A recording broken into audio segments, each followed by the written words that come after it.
the last video, we considered two different kinds of products, functional and innovative.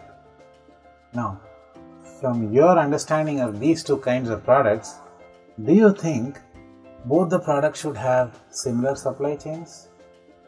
Or should they be totally different? The objectives of both the supply chains have to be different. One delivers a product consistently. Here, it doesn't matter whether the product is late by a day or the product is early by a day. What matters is what is the cost of delivering it to us. Whereas, if you're talking about a high-end product like jeans or the Sony PlayStation, it doesn't matter at all whether the rate is 500 or 1000 or 1500 rupees. What matters is it reaches you on time. Now, these two are totally distinct supply chains, isn't it? These two distinct supply chain philosophies have two different configurations. They have been given specific names so that we could probably have the right kind of supply chain for the right kind of product. Now, consider a supply chain configuration where the cost of delivery of the product right from the topmost player all the way down to the customer is as low as it can get. Here, the time taken for movement of the product from the first supplier to the last customer is pretty steady. The volumes that move across the supply chain don't vary much, maybe a little here and there, but by and large they are steady.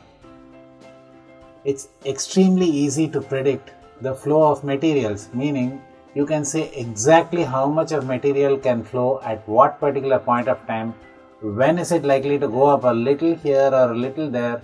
By and large, you know what kind of material is flowing across the supply chain.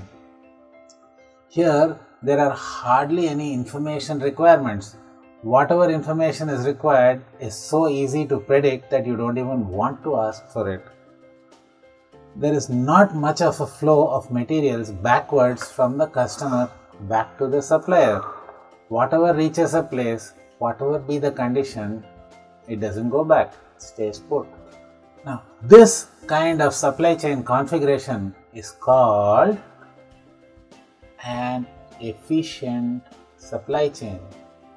The word efficiency means the input resources to the supply chain have been minimized.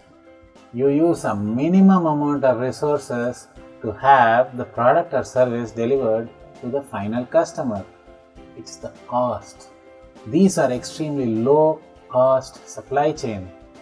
That's what makes them efficient in the first place.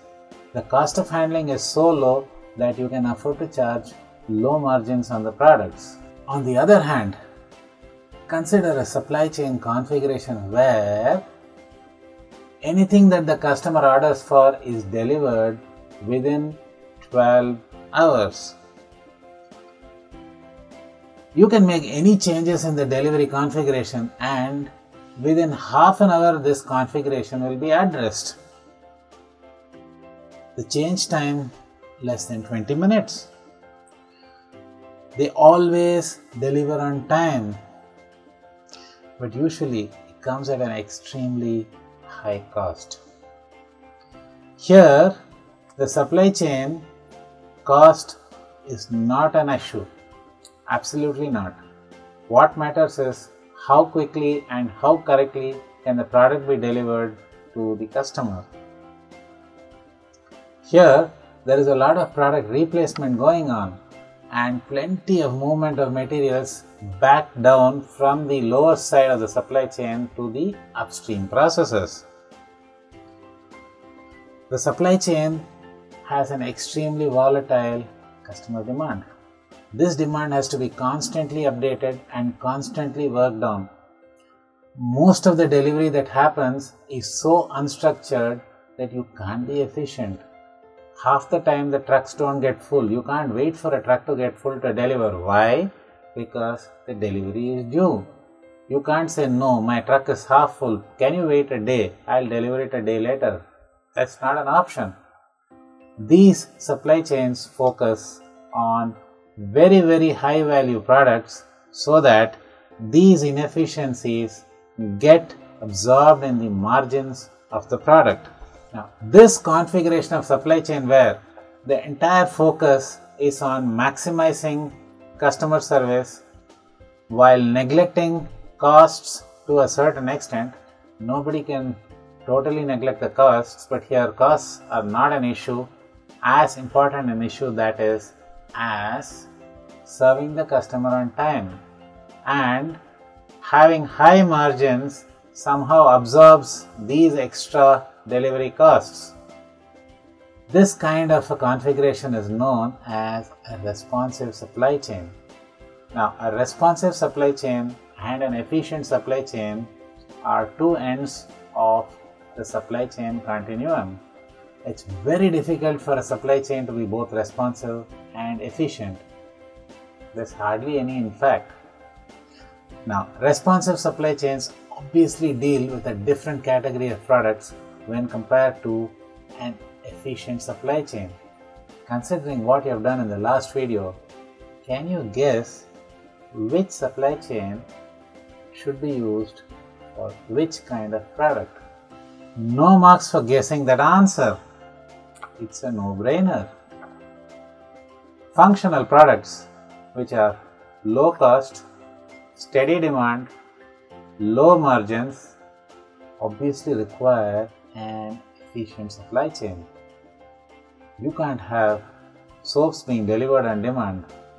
Supposing you do have a soap that's being delivered on demand, it's going to be a premium soap, meaning the product is no longer functional.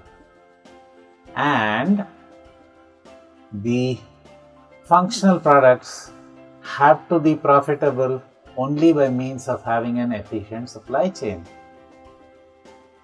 The innovative products, on the other hand, the margins are higher, obviously need a responsive supply chain. Here we absorb the costs associated with demand uncertainties, with unsold stock, with changing customer preferences, all within the extra margins that we charge. Here the supply chain has to be responsive. Now, this whole process of matching the right kind of product to the right kind of supply chain configuration is known as supply chain fit.